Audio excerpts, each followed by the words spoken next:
Hey everybody, my name is Kenny from Jones and I am a writer, advocate and consultant.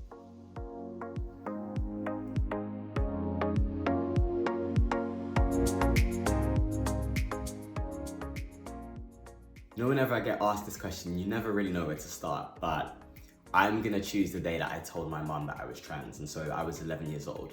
It was quite difficult for me to come out because I didn't, know the language to tell my mum, and so I just made the best attempt that I could. And she seemed to make sense of it, and so yeah, came out at 11, and she was very supportive, but that's when everything started to get really difficult. I was stepping into becoming a teenager, I was trying to navigate transitioning, I was trying to navigate having a social life, and kind of deal with the discrimination that comes with being trans at such a young age. And so when I turned 16, I was put on hormone blockers.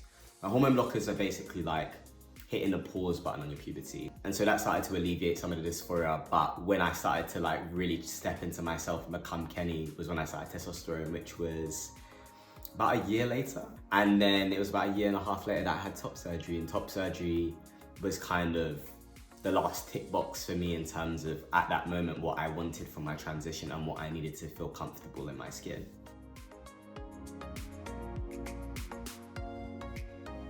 The first one that I had to overcome was gender dysphoria. Gender dysphoria just causes such like a disconnect from your body, like you just don't want to exist in it.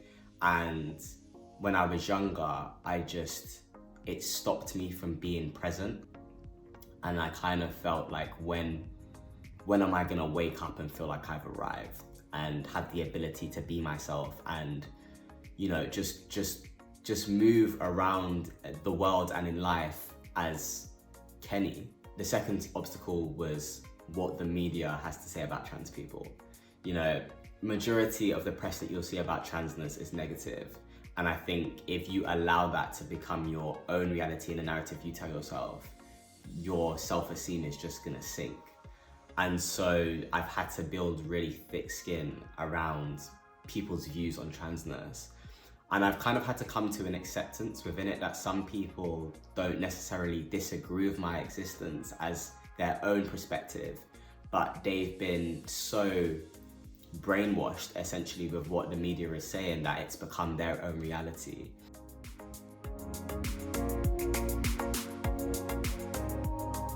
It's the smaller things, like the day-to-day things that I don't think people realize.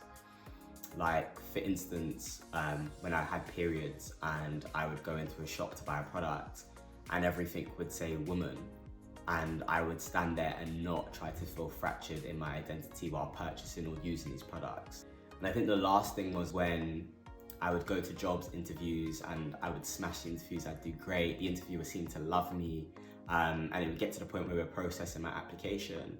And at that time, I didn't have an up-to-date passport, so everything was aligned with my previous information and not who I was today. I would just kind of see their face sink, and I just didn't feel like they was interested in giving me the job anymore.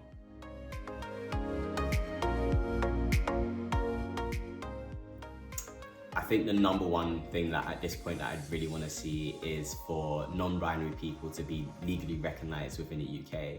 There are countries in which non-binary people are already recognised, and so I just feel like we're behind the time, and why has this not happened yet?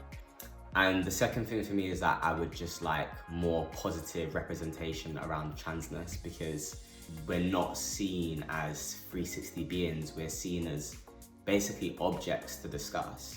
I want to get to a place in which trans people can exist and be more than their transness and strive and have joy and be regular people. Honestly, just all the queer babies. There's something so wonderful and bold about seeing queer people be unapologetically themselves. And so when I'm around people like that, something in me just goes, we're gonna make this happen for us, Kenny. Like, we're gonna do this.